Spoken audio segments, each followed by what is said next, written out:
I'm Sydney, welcome to my Flock and Squawk, and this week I'm opening up a whole bunch of Trick or Trade Pokemon packs so I can do this thing that I've seen online where you take one singular card, you have multiple copies of it, and from each card you cut out different elements so that way you can layer them and get this really cool layered 3D effect. So I have a whole bunch of these Trick or Trade Pokemon packs from last year. We got them at Costco, and on the back they say that they are actually from 2022. And I've got a ton of them because we don't get that many trick-or-treaters. Last year, if you were joining us, Connor, actually, we opened a whole bunch of packs as a countdown to Halloween over on his SideQuest studio. But this year, because I have so many, and I've already gotten together some trick-or-treater packets, but I've got way more than what we'll ever give out.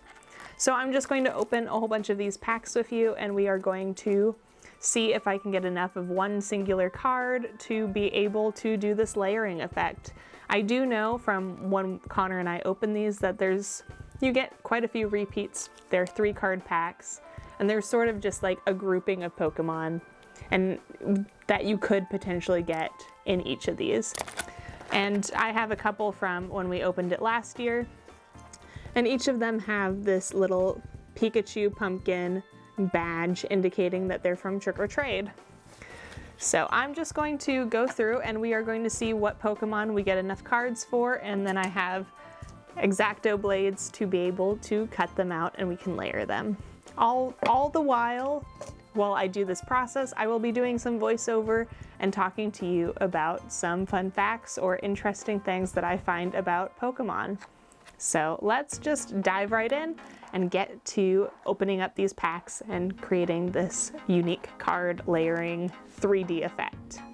According to Bulbapedia, this 2022 Trick or Trade set contains 30 cards that are possible to pull. All of them are sort of associated with Halloween or different macabre elements, something that's a little dark and as an alternative to candy for trick-or-treaters. Like I said, they contain 3 cards in each pack and feature a jack-o'-lantern Pikachu on each of them. So here are the list of all the possible cards that I could be pulling. Trevant, Litwick, Lampent, Chandelure, Mimikyu, Sinistea, Polteageist, Spinarak, Ardeos, Darkrai, Hatena, Cubone, Zubat, Murkrow, Ghastly, Haunter, Gengar, Hattrem, Hatterene, Pikachu, Pumpkaboo, Gourgeist, Phantump, Mewtwo, Duskull, Dugclops, Dusknoir, Mischievous, Mismagius, and Nitwit. And as you can see here, I think I got at least one of every single card. So after opening 24 packs, which is about 72 cards, I have some contenders. So I went through and I sorted all of them as you saw, and I picked ones that had about 5 cards. So that leaves us with Duskull as a contender, Pikachu as a contender, Sinistea, Hatterene as a Hatterene. Cubone only has 4 cards, but I think it might be able to work. And then to just test out a 3-card option, I've decided on Lampent, which I only have 3 cards of, but I think that 3 cards is probably like the at most bare minimum. So I'm going to give it a shot. Cubone only has 4, and I think that might be a little bit better, but still needs I feel like 5 or more cards is probably going to be the ideal. But we have options. I'm going to move the camera back so you can see as I attempt to just go through these, and I will be, of course, talking in voiceover as we go through it, and then finally I will come back, show you the final results after we've done everything, and give you my thoughts on this whole process. I decided to cut up Lampent as my first Pokemon card. This Pokemon has very ominous Pokedex entries, so even though it doesn't look the most sinister itself, it definitely is a harbinger of death and is one that you don't want following you around. In Pokemon Black, that Pokedex entry reads, "This ominous Pokemon is feared. Through cities it wanders, searching for the spirits of the fallen. This theming continues in Omega Red and X, where it says, the spirits it absorbs fuel its baneful fire. It hangs around hospitals waiting for people to pass on. In Pokemon Sword, it reads, this Pokemon appears just before someone passes away, so it's feared as an emissary of death. All creepy things to include for a Pokemon that's literally just some sort of lamp or chandelier. The next Pokemon card that I'll cut up in this video is Cubone. Now, Cubone has been around since the first generation, and while it hasn't always been a creepy Pokedex entry for it, it definitely has evolved into sort of a creepier connotation. In the very first games, Red and Blue, the Pokedex entry reads, because it never removes its skull helmet, no one has ever seen this Pokemon's real face. However, by Pokemon Yellow and Pokemon Gold, it reads something more sad and depressing. Pokemon Yellow's Pokedex entry says that it wears the skull of its deceased mother. Its cries echo inside the skull and come out as a sad melody. Then, in Gold, it says, if it is sad or lonely, the skull it wears shakes and emits a plaintive and mournful sound. This definitely makes Cubone a much sadder Pokemon than Lampent. Lampent is more of a harbinger and a symbol of death, whereas Cubone is simply a misfortunate Pokemon whose entire species is predicated on the fact that its mother has been deceased. Talking about spooky Pokemon things would not be complete without mentioning Lavender Town. Lavender Town is a location in the first original Pokemon games and their remakes where you visit a Pokemon graveyard. Trainers there have lost Pokemon, some are psychics and want to commune with their Pokemon, and you just sort of get a haunting vibe. You also see that your rival has lost a Pokemon of his own and that he is visiting there. You end up battling and continuing on. A Pokemon graveyard definitely adds a level of realism to the world that you experience as a player. However, something that is completely fictitious is the Lavender Town Syndrome creepypasta. The creepypasta basically states that in the 90s, when the games originally came out, children unalived themselves, for lack of a better word, because of the music and overall creepiness of the entire thing.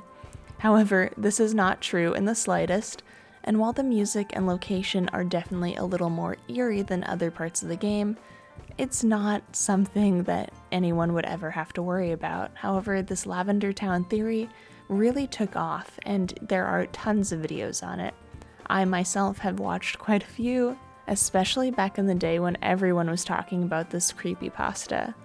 The idea of music, especially in such a family-friendly oriented video game such as Pokemon, is really intriguing, and while Pokemon has had its ups and downs over the course of its franchise, Lavender Town was never one of them. So let's just talk a little bit more about some other things in the Pokemon world. I think one of the least spooky things in Pokemon, specifically the anime that most people would agree on, is Team Rocket. Most specifically, our favorite iconic trio of Jessie, James, and Meowth. I absolutely love these characters, and I can't believe just how unserious some of their things are. Obviously, they have a goal of catching Pikachu for Team Rocket, but they go about it in some goofy ways at times, and they literally roast the characters. And it's hard to imagine the fact that these guys are also canonically teenagers as well. They're supposed to be 17-year-olds chasing these 12-year-olds, 10-year-olds. Yeah, 10-year-olds that are just on the road together. And I think that's beautiful that they are just so goofy. I think later on that they age them up or something, because they do dive more into their backstories and what led them to Team Rocket and together as a duo. Meowth has a sad backstory as well of trying to impress a female Pokemon by learning how to speak English, stand on his two legs, and ultimately not being accepted or wanted. So for an unserious trio and duo, depending on how you want to like categorize it.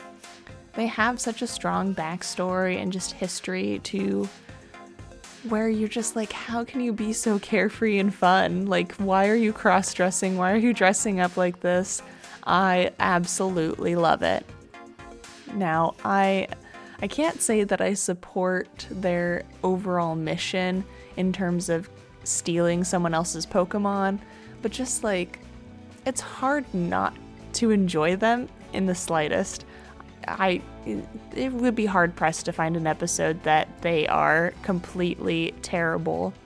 They are some funny people, funny characters.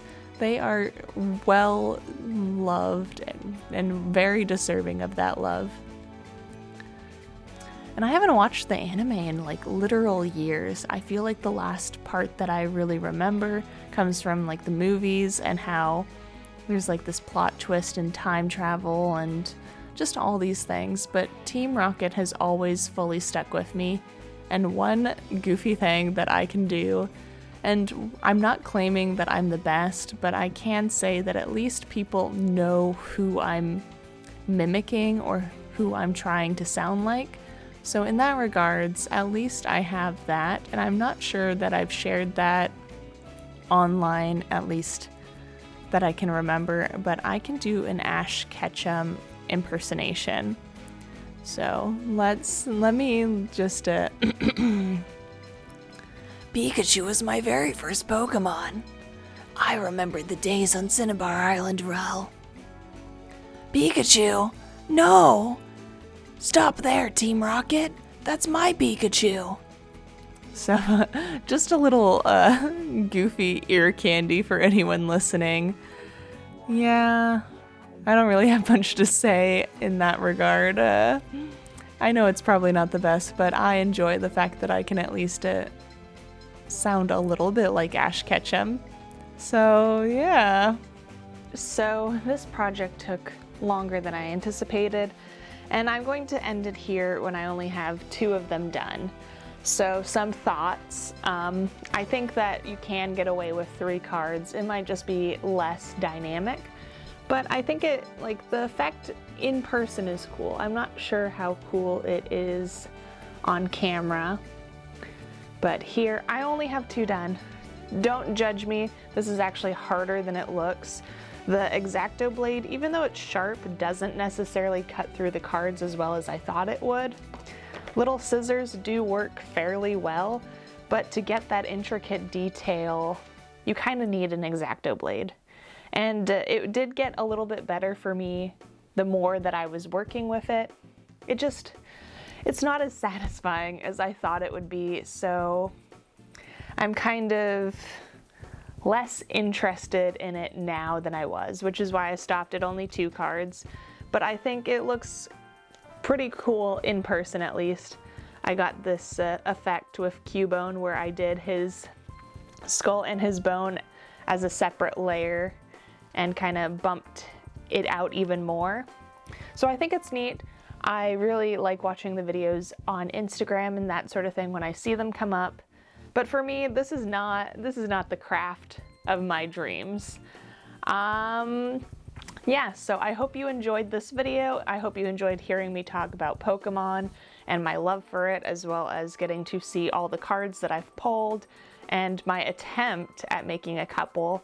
I might try this again some other time, but this first go around is not as satisfying as I anticipated. But thank you so much for watching. I hope you flock and squawk again with me sometime. If you like to see me talk about Pokemon last year, almost a year and a half ago, please check out this video and subscribe if you'd like some more. Bye!